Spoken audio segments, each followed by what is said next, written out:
Aleluia. Irmã Ziene, nós vamos continuar orando, irmãos, pelas eleições do nosso país. E clamar a Deus, irmãos, para que tenha misericórdia da nossa nação e levante aquele que Ele deseja para governar a nossa nação. Vamos orar, irmãos? Vamos ficar de pé, em nome de Jesus. Senhor, nós queremos, Pai, colocar diante do Senhor, Pai, a nossa nação, colocar o Brasil, Pai, diante do Senhor, Deus. Pai, nós queremos, Pai amado, pedir ao Senhor, Deus, que seja feita a Tua vontade, Pai, sobre o Brasil, Senhor. Pai, em nome de Jesus, Pai, nós cremos que basta, Pai, uma palavra do Senhor, Pai, para que tudo seja mudado e transformado, Senhor. E nós te pedimos a Tua palavra, Pai, sobre o Brasil, Senhor. Pai, em nome de Jesus, Pai, que o Senhor, ó Deus, possa estar, ó Deus, no controle, Pai amado, de cada vida, Senhor, na hora desse voto, Senhor.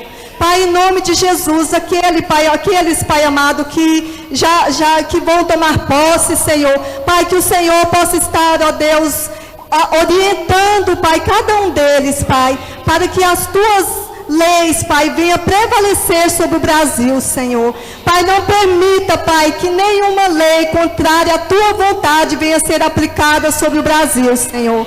Coloca o temor do Senhor no coração de cada um, Senhor.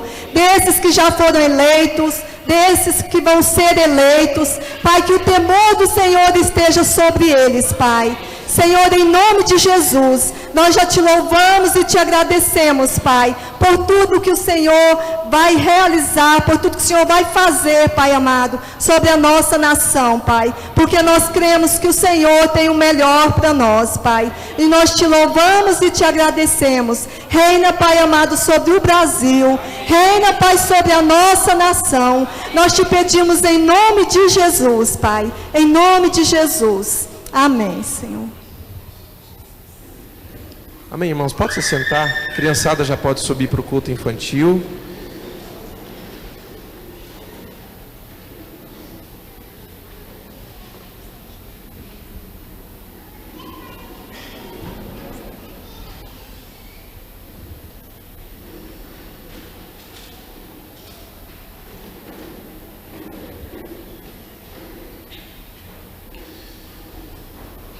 Querido, abra sua Bíblia em Apocalipse, capítulo 2.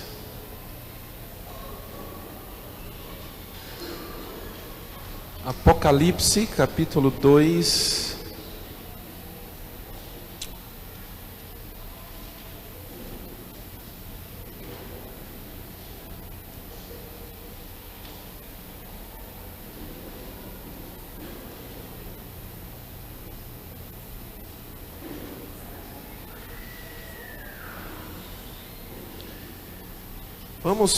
Vamos ler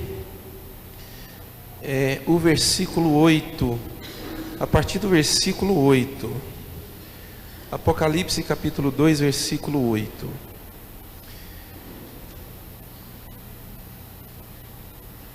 Então diz assim: ao anjo da igreja em Esmirna escreva: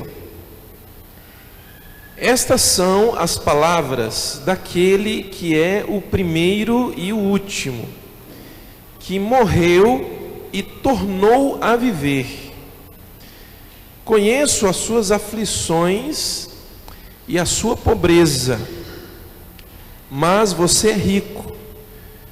Conheço a blasfêmia dos que se dizem judeus, mas não são, sendo antes sinagoga de Satanás. Não tenha medo do que você está prestes a sofrer. O diabo lançará alguns de vocês na prisão para prová-los, e vocês sofrerão perseguição durante 10 dias. Seja fiel até a morte, e eu lhe darei a coroa da vida. Aquele que tem ouvidos, ouça o que o Espírito diz às igrejas. O vencedor de modo algum sofrerá o dano da segunda morte. Fecha seus olhos, vamos orar. Senhor Deus, em nome de Jesus, clamamos ao Senhor para que o Teu Espírito Santo continue falando conosco, continue falando à Tua igreja, assim como tem falado, assim como falou. Nós cremos que o Senhor continuará falando, Senhor. Então, que essa palavra seja uma palavra viva, diretamente do Teu Espírito, para nossas vidas, em nome de Jesus. Amém, Senhor. Amém.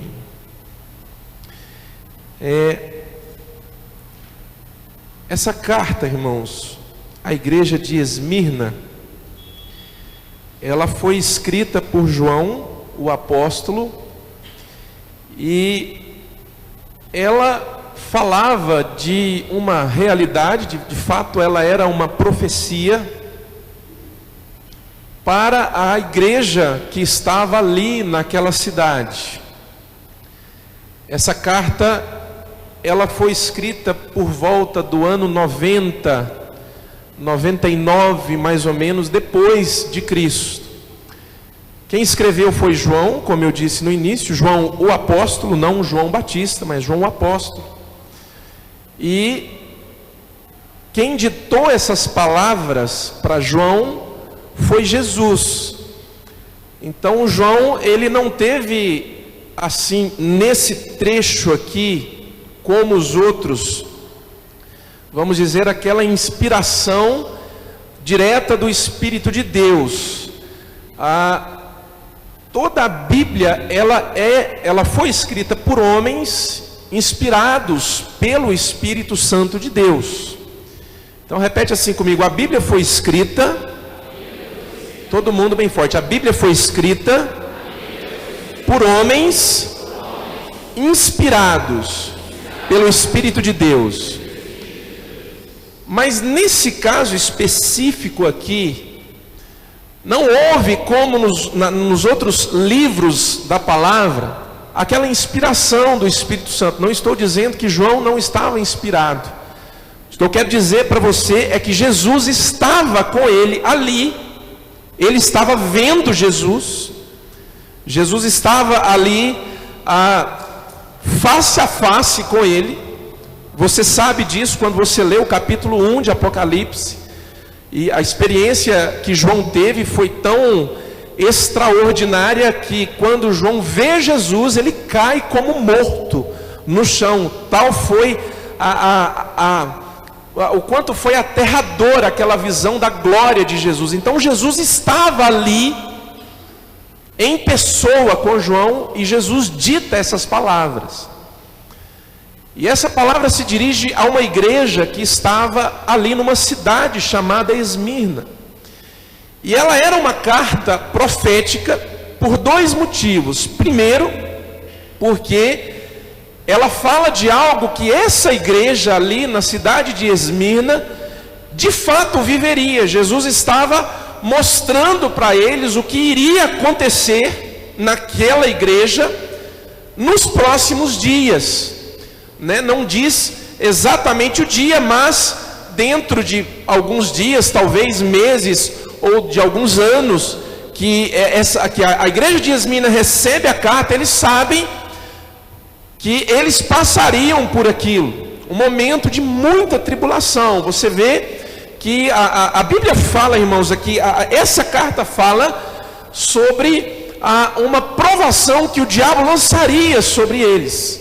Muitos deles seriam presos e seriam provados, e Jesus diz assim: sejam fiéis até a morte, e dar-te-ei a coroa da vida.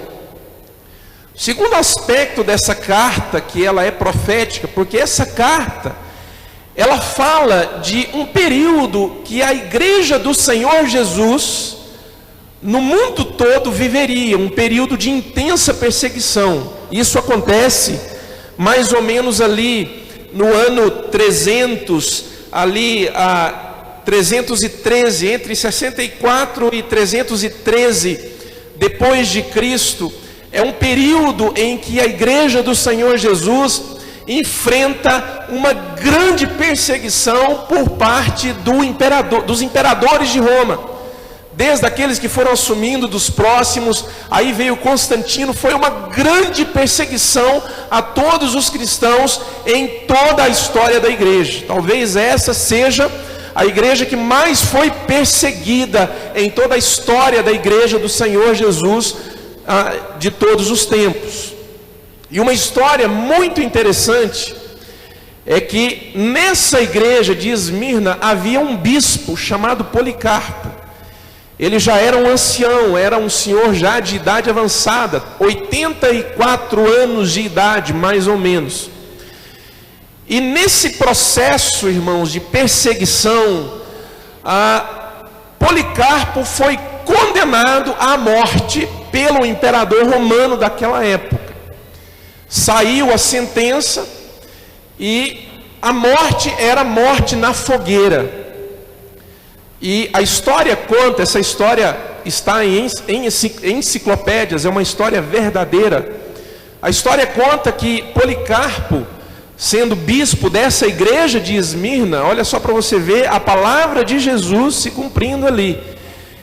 Ele foi preso num poste em praça pública, e o carrasco, encarregado de executar a sentença de morte sobre ele, coloca a lenha ao redor de Policarpo, que estava ali amarrado publicamente, e ele diz o seguinte: a sentença diz que se você negar a sua fé em Jesus Cristo, você pode ser liberto agora e está livre.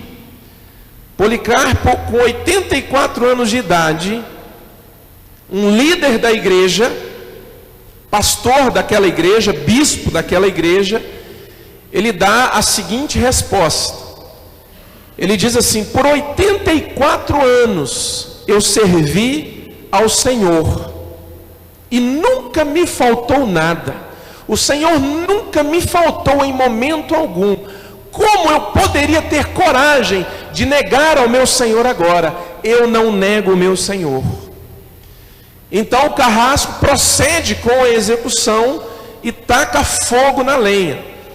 A história conta, irmãos, que quando o fogo começou a pegar naquela lenha, veio um vento misterioso e soprava o fogo de forma que o fogo não atingia Policarpo. E foi indo até que o fogo apagou. Policarpo não teve nenhuma queimadura. Então o carrasco pega uma arma e executa Policarpo ali, publicamente. Policarpo morreu como mártir do Senhor Jesus. Por que, irmãos, que eu estou contando essa história? Porque eu quero nessa noite meditar com você sobre o seguinte: como é possível você permanecer firme no Senhor diante de todas as dificuldades que você ao longo da sua vida vai passando?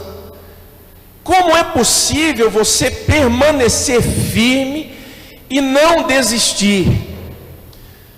Se nós formos olhar a história da igreja do Senhor Jesus, uma vez eu ouvi, irmãos, uma expressão muito interessante. Diz que a igreja de Jesus, ela cresceu e ela caminhou em cima de cadáveres durante toda a sua história. O que quer dizer isso? Que várias e várias pessoas, elas foram executadas, elas morreram devido à perseguição que o mundo impôs aos cristãos, àqueles que de fato são crentes no Senhor Jesus. E na verdade, irmãos, no decorrer da nossa vida, nós não enfrentamos até hoje perseguições como essa.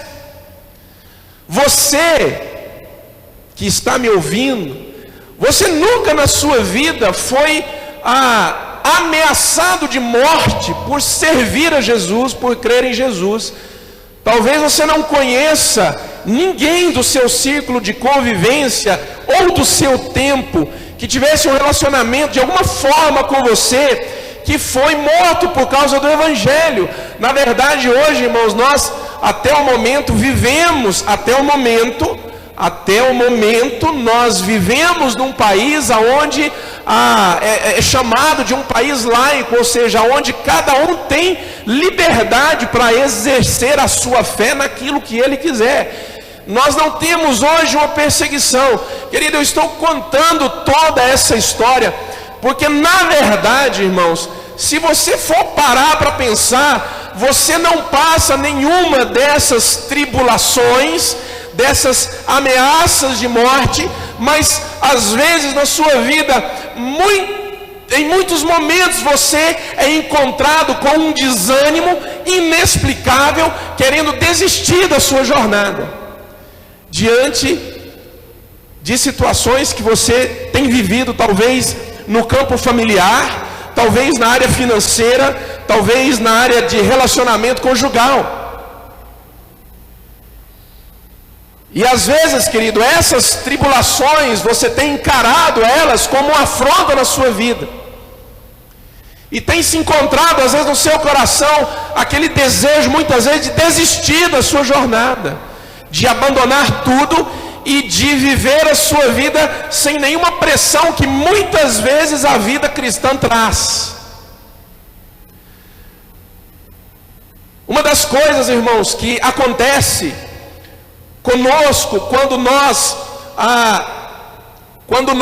não entendemos a maneira correta como nós devemos encarar as tribulações e as perseguições da nossa vida, uma das coisas que acontece é que às vezes você vai encarando aquela tribulação, muitas vezes você quer vencê-la com as suas próprias forças, outras vezes você fica muito irado, irritado, você fica às vezes emburrado com Deus, porque você acha que como filho de Deus, como crente no Senhor Jesus, dizimista fiel, você não deveria passar por essas coisas, porque afinal de contas você é um crente fiel.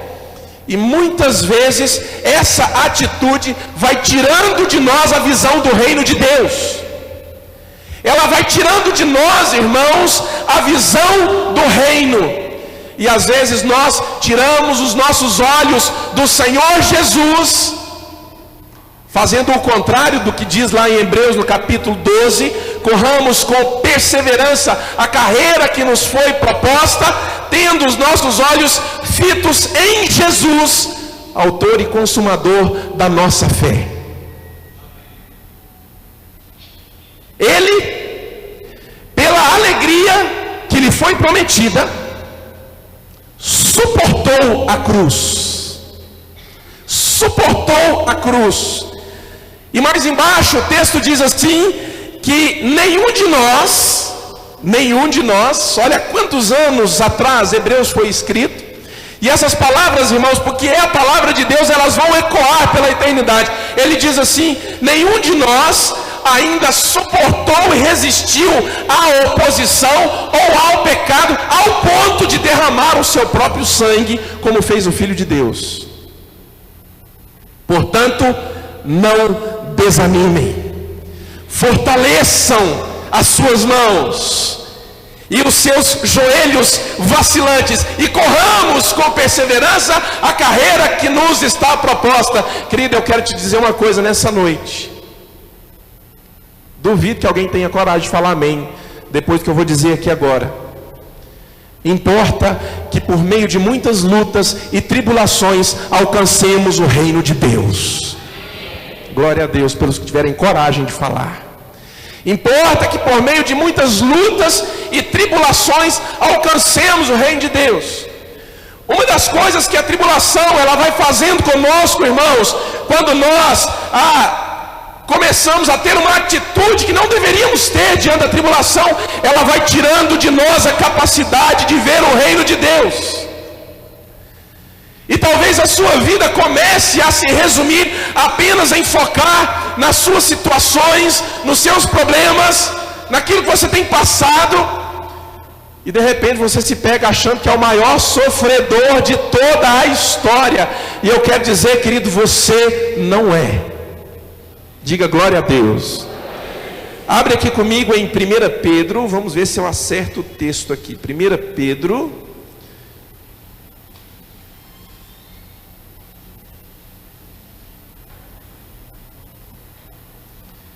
capítulo 1, versículo 4.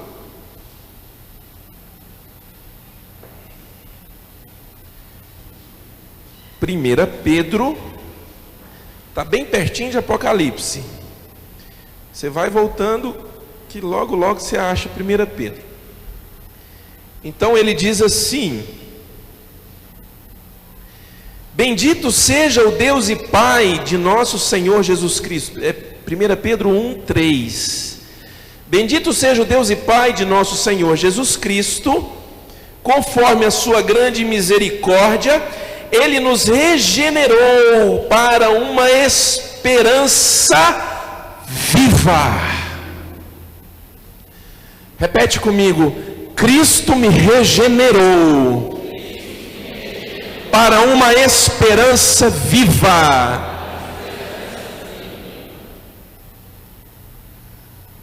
Diga assim: Cristo me regenerou para uma esperança verdadeira, para uma esperança real.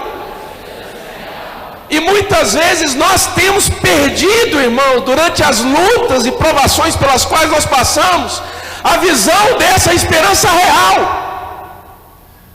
Mas eu quero dizer para você, querido, que você foi regenerado para que tenha dentro de você uma esperança viva.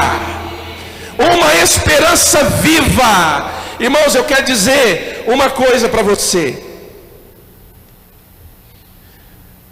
Quando nós aprendemos a tirar os nossos olhos das circunstâncias e das coisas dessa vida, e colocarmos os nossos olhos naquilo que Jesus conquistou, na esperança que está reservada para nós, nessa esperança viva, nós vamos enfrentar as tribulações com coragem e ousadia, porque o Senhor nunca nos abandona, irmãos.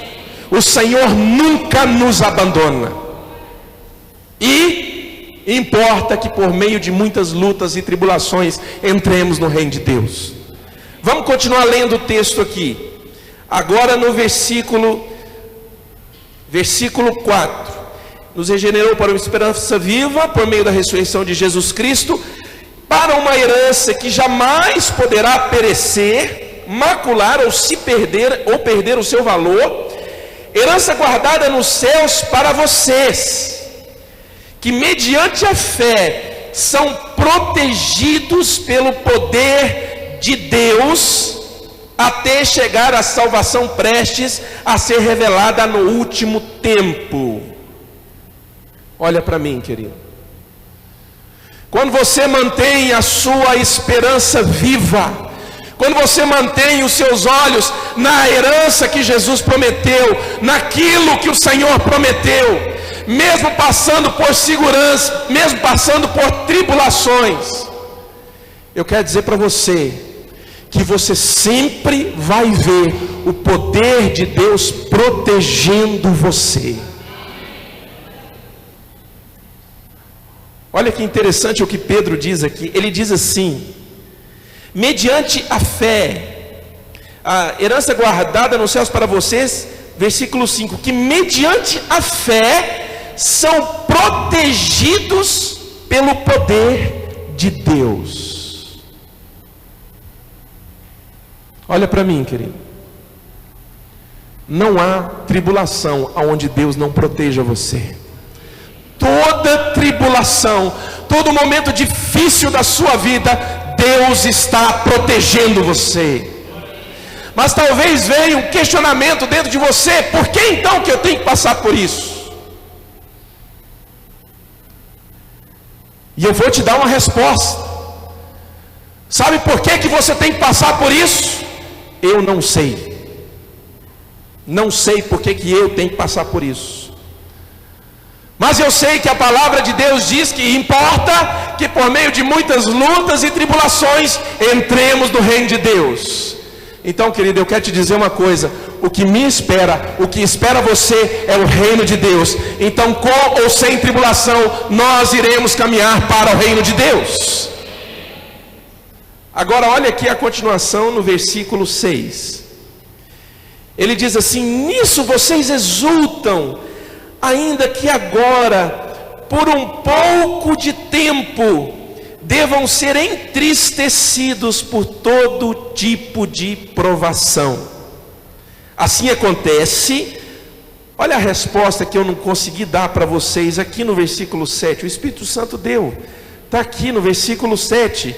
A resposta está aqui. Ele diz assim: assim acontece para que fique comprovado que a fé que vocês têm, muito mais valiosa do que o ouro que perece, mesmo que refinado pelo fogo, é genuína e resultará em louvor, glória e honra quando Jesus Cristo for revelado.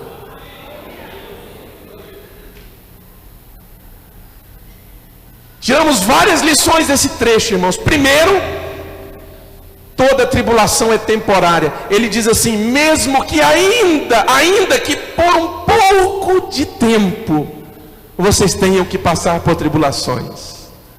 Repete assim comigo: toda tribulação tem um dia marcado para acabar. Glória a Deus. Glória a Deus. Toda tribulação tem um dia marcado para acabar. É temporário, é passageiro. Pastor, o senhor chama de passageiro uma tribulação que dura 15 anos? Eu quero te dizer uma coisa, minha irmã. Nesse caso, de uma tribulação que dura 15 anos, eu quero dizer para você: é passageiro, é temporário. Pastor, mas o senhor chama de passageiro uma tribulação que já dura 30 anos? Bom, aí 30 anos é um pouco diferente, porque 30 anos de tribulação, eu quero dizer para você que também é temporário e é passageiro. Pastor, mas o senhor acha que uma tribulação de 40, de 50 anos, de 80 anos, 84 anos, Policarpo foi morto porque servia ao Senhor e não quis negar ao Senhor? Você acha que isso é passageiro? Eu quero lhe dizer que é sim passageiro, querido, porque o que me espera não são 84, 85, 90 ou 100 anos. O que me espera, querido, após a morte é uma eternidade, é uma vida eterna. Eu não vou morrer mais, e lá eu não vou mais enfrentar tribulação, lá eu não vou mais enfrentar aflições, lá eu não vou mais ter luta, lá eu só vou ter paz. Por isso que a tribulação é passageira. E sabe por que muitas vezes, irmãos, nós temos dificuldade de olhar isso, dificuldade de entender isso, que mesmo que dure uma vida, a tribulação é passageira? Sabe por quê? Porque nós estamos, irmãos, arraigados nessa terra. Talvez nós encaremos, irmãos, as tribulações dessa forma, e nos permitimos, irmãos, ser tão machucados, sofrer tanto, irmãos, com circunstâncias da nossa vida, que nem são circunstâncias de morte, que nem são circunstâncias de ameaça, mas nós nos deixamos, irmãos, sofrer tanto. Sabe por quê? Porque os nossos olhos ainda estão aqui nessa terra. Porque só tem uma maneira, querido, de eu ter esperança, de eu exercer a esperança viva que dita aqui nesse texto. Só tem uma maneira de você exercer essa esperança viva e viver por essa esperança viva: é tirando os seus olhos aqui da terra e colocando os seus olhos lá no reino de Deus, em Jesus, nas coisas do Espírito Santo. É a única maneira. Abre aqui comigo em Abacuque. Eu quero ler esse texto aqui de Abacuque. Se você não sabe onde fica, fica no Velho Testamento, vai no índice, olha aí rapidão, Abacuque capítulo 3, versículo 17.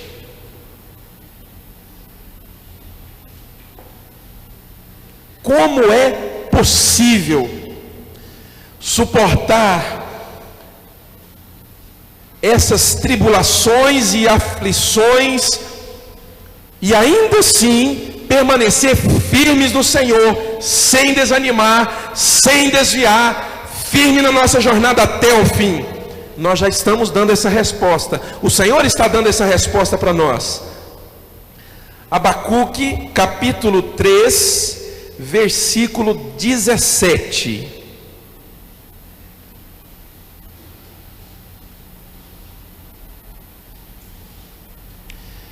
Eu tenho aqui, irmãos, anotada uma meditação muito interessante que uns anos atrás o Senhor me deu em cima desse texto.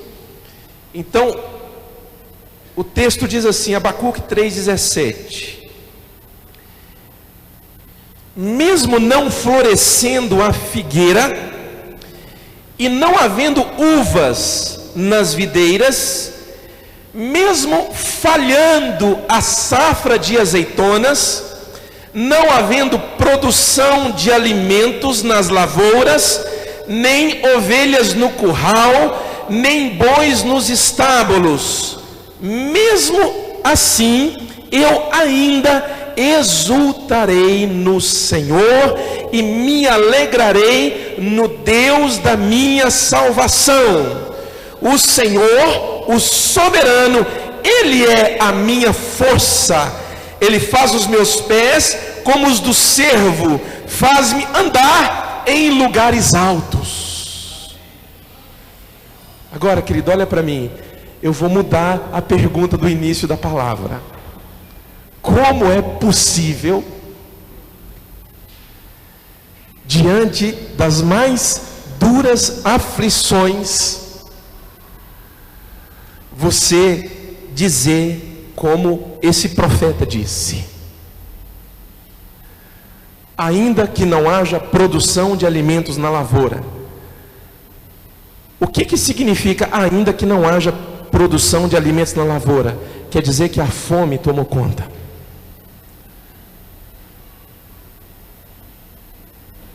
Olha, irmãos, que coisa séria.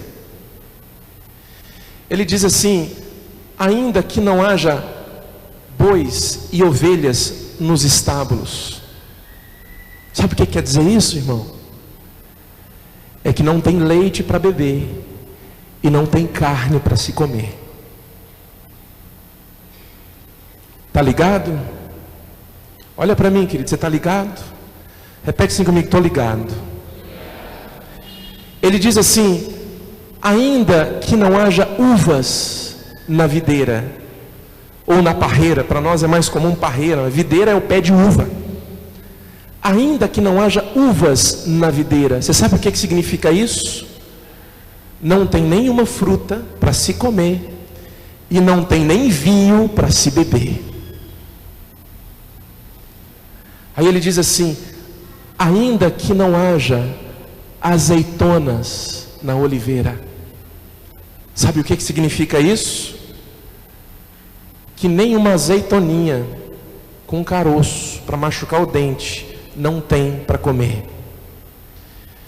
E não tem também óleo, sabe, para ungir, pastor? Também, mas não tem o óleo para cozinhar, não tem o óleo para colocar nas feridas.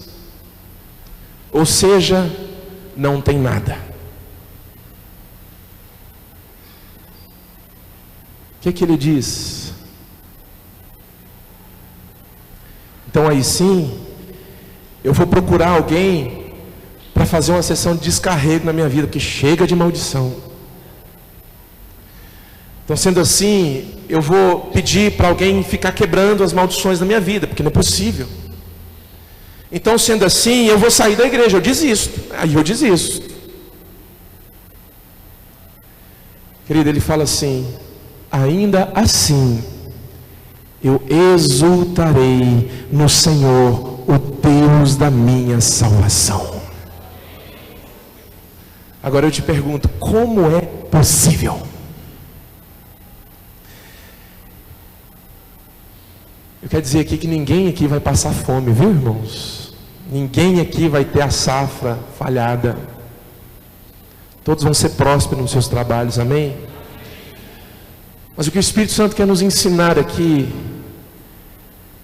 é como vencer e continuar se regozijando no Senhor, mesmo que você não tenha motivos naturais e nem concretos na sua vida.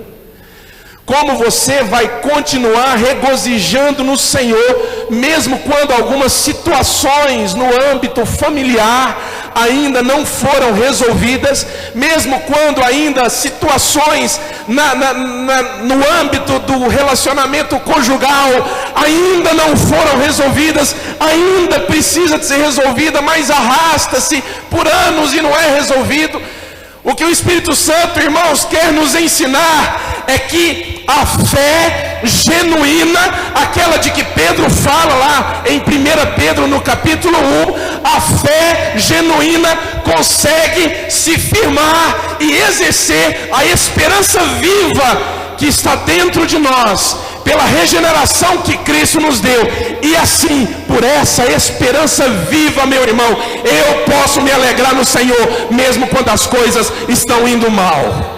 Eu posso me alegrar no Senhor, porque quando eu ando exercendo e vivendo pela esperança viva, meu irmão, os meus olhos se desgrudam e se despregam dessa terra. Aí os meus olhos vão ficar lá no alto, onde Cristo vive. Porque importa que por meio de muitas lutas e tribulações entremos no reino de Deus. Então é com luta, é com tribulação, vamos embora, porque fora do reino eu não fico.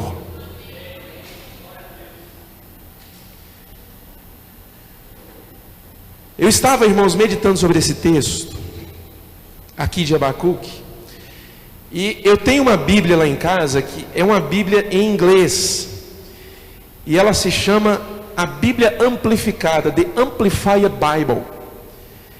E ela tem assim, ela tira do hebraico, aqui no caso o hebraico, ela traduz ao pé da letra, ela traduz o texto ao pé da letra. Então ela vai dando assim um entendimento muito mais profundo sobre alguns textos. E especificamente aqui no versículo 19, que diz assim: o Senhor, o soberano, é a minha força, Ele faz os meus pés como os do servo, faz-me andar em lugares altos. Nesse versículo, irmãos, lá na Bíblia Amplificada está escrito exatamente assim. Isso não é comentário do autor e nem do editor, isso é o original no hebraico. Está escrito exatamente assim: o Senhor Deus é a minha força, minha coragem, minha bravura pessoal e meu exército invencível. Ele faz os meus pés como os do servo e me faz caminhar e não ficar parado de terror, mas caminhar em lugares altos. Isto é, Ele me dá maturidade espiritual para caminhar acima dos problemas, das dificuldades e dos sofrimentos. Esse é o Deus que nós servimos, irmãos. Esse é o Deus que nós servimos. Ele fala sobre andar em lugares altos. Você pode interpretar isso aqui de duas formas que são de Deus para nós. A primeira, porque ele faz aqui uma ilustração com o servo. E uma vez, irmãos, eu assisti num documentário daqueles do Animal Planet, e estava falando justamente sobre os servos, sobre as gazelas, sobre a gazela de Thompson, que é muito parecido com o veado campeiro que a gente conhece aqui na nossa região. Eles andam em bandos, mas quando eles percebem que há leões e hienas espreitando o rebanho, eles começam a correr. Aí eles fazem o seguinte, eu não sei se você sabe disso, mas quando os leões vão atacar um bando, presta bem atenção nisso, que tem um ensinamento muito lindo aqui. Quando os leões vão atacar bandos de animais, zebras, cervos e outros animais, a preferência deles é por animais que estão fracos e mancos, porque dá menos trabalho para pegar. Então eles começam a observar, e eles veem no rebanho, eles começam a identificar quais são aqueles que estão fracos, mancos, desanimados, apáticos, entrando talvez numa apostasia espiritual. E a preferência dele é por esses animais. Então ele vai e ataca os mais fracos. Nesse documentário, o que mostrava? Mostrava que quando eles percebiam, o rebanho começava a correr e os cervos começavam a dar saltos bem alto. Ele ia correndo, de repente ele saltava bem alto. Saltava quase 3 metros de altura. Saltava. E aí o locutor explicou, sabe por que essa reação? Essa reação é porque eles sabem que o inimigo, os leões estão olhando, e eles querem mostrar para o inimigo, para os leões, que eles não estão machucados, eles estão saudáveis.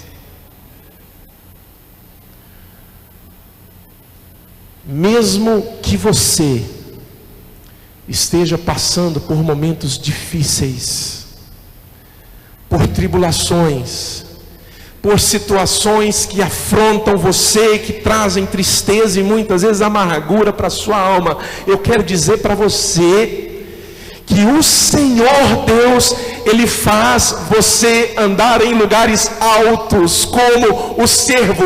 Ele faz os meus pés como os pés do cervo, ou seja, Ele dá a você poder para mostrar que você é forte mesmo na fraqueza.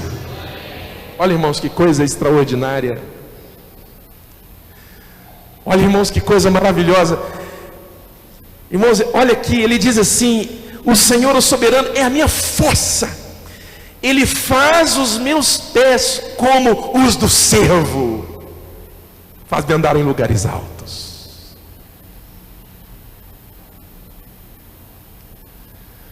Nós não imaginamos, irmãos, presta atenção nisso aqui, irmãos, presta atenção nisso aqui. Nós não imaginamos, talvez por ter ainda os olhos tão presos nessa terra, nós não imaginamos o quanto o poder de Deus se aperfeiçoa na minha vida nos momentos de fraqueza. Paulo fala sobre um espinho na carne. Ele fala sobre um mensageiro de Satanás, lá em 2 Coríntios. Ele fala sobre um mensageiro de Satanás que foi enviado para esbofeteá-lo.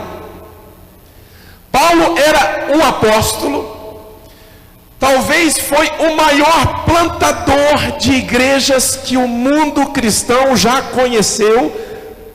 Talvez haja outros que nunca se falou nada, mas pelo que se conhece, foi o maior plantador de igrejas que se conheceu.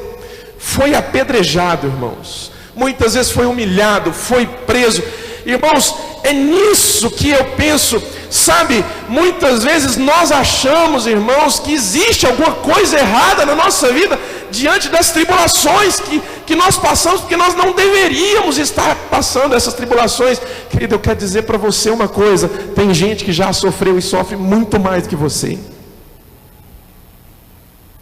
Então diga assim: glória a Deus. Diga assim: glória a Deus pela misericórdia sobre a minha vida.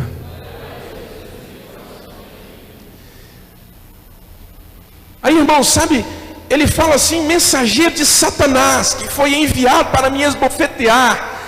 Aí ele diz assim: 3 vezes eu orei, pedindo a Deus que tirasse de mim esse espinho na carne.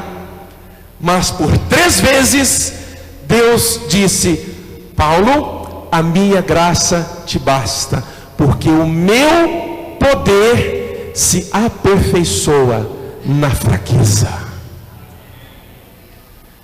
Quando você está passando momentos difíceis, não pense que você foi abandonado, não pense que você é um grande sofredor, não pense em desistir da sua jornada, não pense que Deus se esqueceu de você, porque Ele não se esqueceu de você. Mas lembre-se que é nesse momento que o poder de Deus está se aperfeiçoando em você. Glória a Deus. É o poder de Deus se aperfeiçoando em você.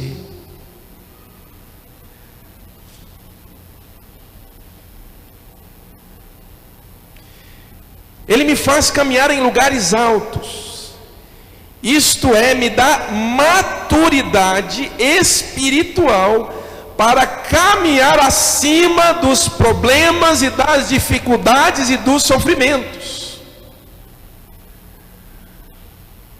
Querido, o Senhor a quem nós servimos, Ele é capaz de nos dar maturidade para viver acima das circunstâncias. O que eu quero dizer com isso, querido, é que nós precisamos aprender que o nosso humor e bem-estar não pode ser definido pelas circunstâncias. Muitos sonhos e projetos de Deus estão parados na nossa vida, porque nós não conseguimos andar acima das circunstâncias.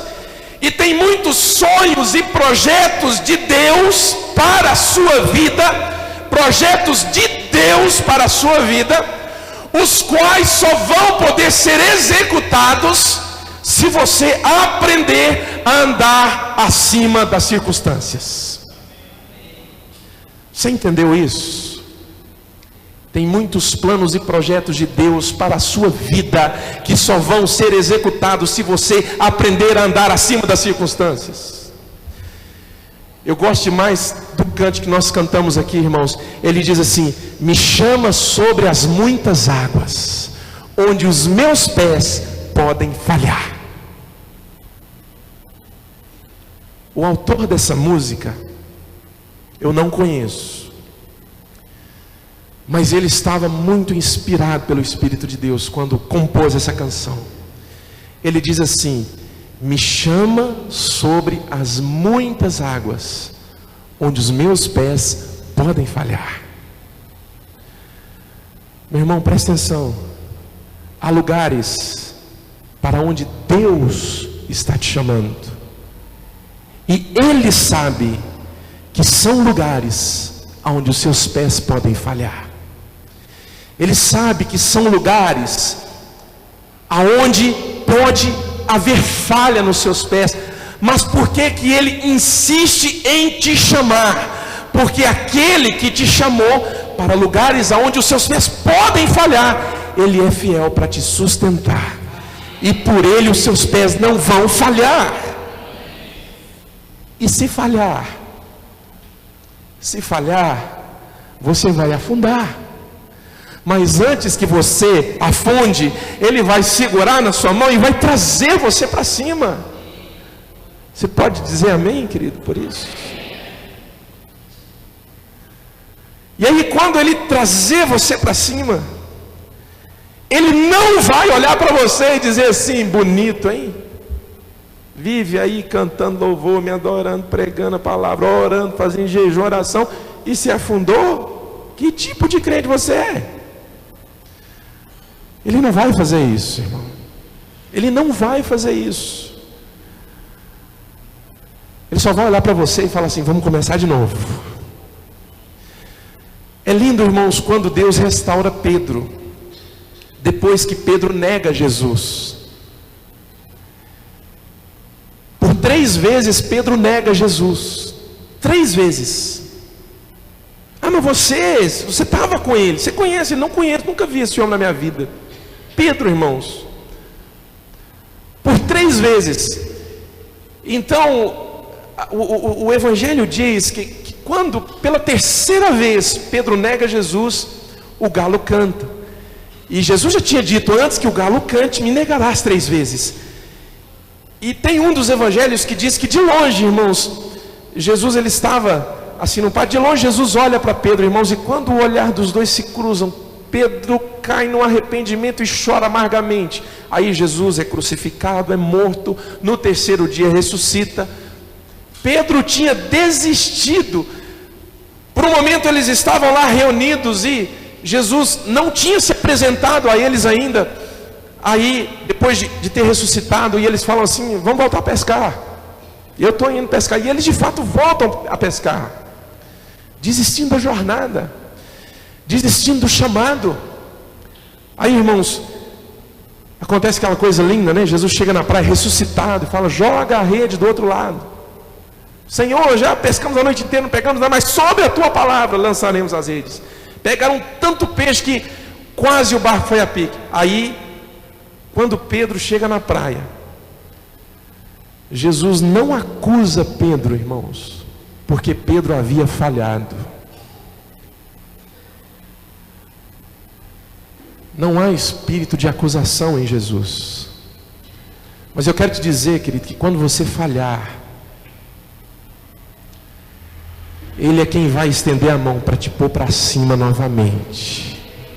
E vai falar: vamos continuar de novo, vamos começar de novo. Amém? Vamos ficar de pé. Eu queria cantar aquela canção: me chama sobre as muitas águas,